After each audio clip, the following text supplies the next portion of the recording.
Buat kalian yang lagi cari iPhone untuk kebutuhan gaming di akhir tahun 2025 atau untuk 2026 nanti, maka iPhone 1 ini adalah pilihan yang tepat. iPhone 13 Pro Max. Alasan pertama kenapa gue merekomendasikan iPhone 13 Pro Max ini, karena ini adalah iPhone seri pertama yang mendapatkan promotion refresh rate 120Hz. Artinya ini adalah iPhone yang sudah support 120 fps saat bermain game. Contohnya seperti PUBG Mobile.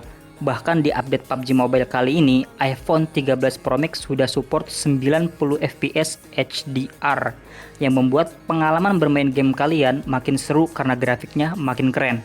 Untuk seri Pro bukan Pro Max juga sama sudah support 120Hz, akan tetapi dari segi layar dan baterai kurang cocok untuk kalian yang sering bermain game karena layarnya dan baterainya lebih kecil dari seri Pro Max. Akan tetapi dari segi harga tentu akan lebih murah. Pilihan ini kembali pada kenyamanan dan kebutuhan bermain game kalian. Bicara soal FPS, iQOO 15 HP Android dengan chipset Snapdragon terbaru, saya lihat waktu pro player sepil settingan di HP ini belum terbuka settingan 90 fps HDR.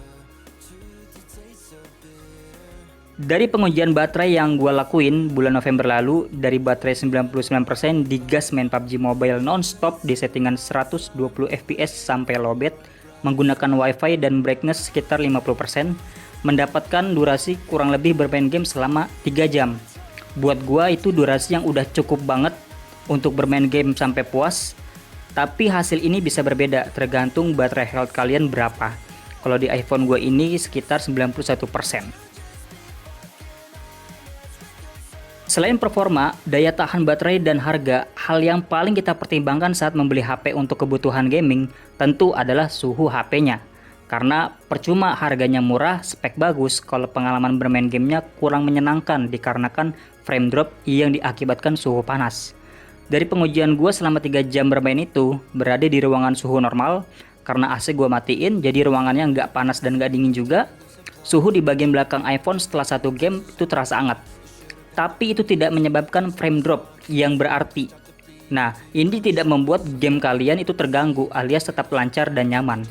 Bahkan setelah 3 jam bermain itu masih lancar seperti game pertama. Artinya, walaupun suhu naik, itu tidak mengganggu kelancaran kalian saat bermain game. Kecuali kalau kalian main game sambil record atau rekam layar, itu baru akan membuat HP bekerja lebih keras serta menimbulkan suhu panas yang berlebih dan membuat game jadi patah-patah. Nah, ini catatan untuk kalian yang ingin menggunakan iPhone 13 Pro Max untuk kebutuhan konten. Nah, kalau kalian ingin menggunakan iPhone 13 Pro Max ini untuk konten, kalian harus siapkan kipas. Dari pengalaman gua pribadi, selama suhunya bisa dikendalikan, mau main berjam-jam dalam keadaan rekam layar sekalipun, itu tidak akan mengganggu kelancaran kalian saat bermain game. Karena ini adalah iPhone seri lama, harganya jadi paling terjangkau saat ini.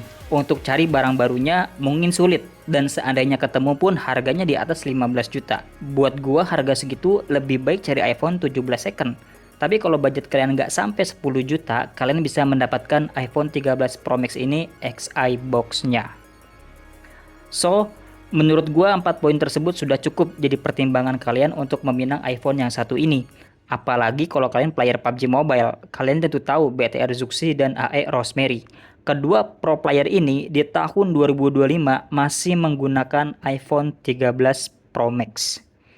Terakhir, sebagai penutup, gue mau kasih tahu ke kalian, video ini gue buat untuk user iPhone, bukan iPad. User iOS, bukan Android. Jadi kalau ada yang bilang, mending iPad Air 5 atau mending iQOO 15, mohon maaf, berarti videonya bukan untuk kalian. Jika ada pertanyaan, boleh ditulis di kolom komentar.